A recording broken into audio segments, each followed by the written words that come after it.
احادیث مبارکہ میں قرآن مجید میں احادیث مبارکہ میں یعنی زلزلہ کا لفظ تخویف کے لیے، دھمکانے کے لیے، ڈرانے کے لیے، آگاہ کرنے کے لیے، مسئلے کی سنگینی کو بتانے کے لیے، اس کے لیے بھی آیا ہے، صرف زمین کی حرکت ہی کے لیے نہیں ہے۔ مثلا دیکھو اللہ رب العالمین نے سورۃ الاحزاب میں بیان فرمایا هُنَالِكَ ابْتُلِيَ الْمُؤْمِنُونَ وَزُلْزِلُوا زِلْزَالًا شَدِيدًا۔ احزاب خندق کے موقع پر سبحان اللہ اگر آپ اس کا مطالعہ کریں گی، ایک آدھے صفحے میں لکھی ہوئی سیرت کی کتاب رہتی ہے، یعنی خندق کے واقعے کو آدھے صفحے میں بھی لکھا جا سکتا ہے، ایک صفحے میں بھی لکھا جا سکتا ہے، لیکن اس کے پھیلا کر کے بھی لکھا جا سکتا ہے، اس کے ایک ایک جز کو لے کر کے سبق کے طور پر بھی پڑھا جا سکتا ہے۔ لیکن جب آپ ایسا پڑھیں گے تب آپ کو واقعی معلوم ہوگا کہ هُنَالِكَ ابْتُلِيَ الْمُؤْمِنُونَ، کہ مسلمانوں کو، اہل ایمان کو کیسے آزمایا گیا،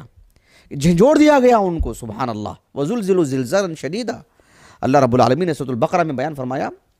ام حسبتم ان تدخلوا الجنہ ولما یأتکم مثل الذین خلو من قبلکم مستهم البأساء والضراء وزلزلوا حتى يقول الرسول والذین آمنوا معه متى نصر اللہ یا اللہ یا ذا الجلال والاکرام۔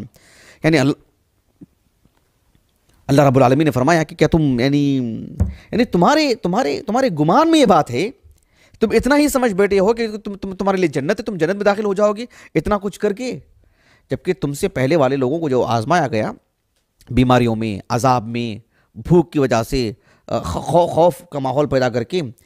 تمہیں جو ایمان کی بنیاد پر جو آزمایا جائے گا نا، ایسا آزمایا جائے گا یہاں تک کہ اللہ کے رسول محمد صلی اللہ علیہ وسلم ہو یا پچھلے کوئی بھی رسول ہو، رسول اور ان کے ساتھ رہنے والے جو لوگ تھے، اہل ایمان تھے، وہ اتنے مجبور ہو جاتے ہیں، اتنی پریشانی آ جاتی ان کو، یہ پوچھنے لگتے کہ بھی آخر اللہ کی مدد آئے گی کب۔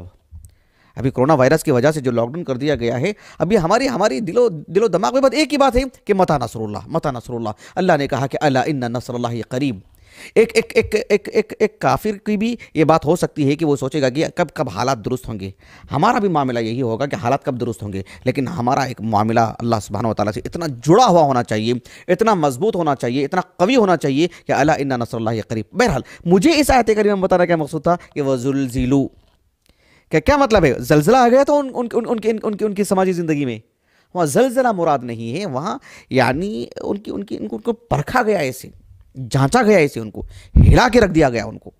ایک حدیث مبارکہ ہے صحیح بخاری صحیح مسلم کی کتاب الجہاد والسیر کی، عبداللہ بن ابی اوفا رضی اللہ عنہ کہتے ہیں کہ خندق کے موقع پر اللہ کے رسول نے صلی اللہ علیہ وسلم کفار کو بددعا کی کہ اللہم منزل الکتاب سریع الحساب، اللہم ہزم الاحزاب،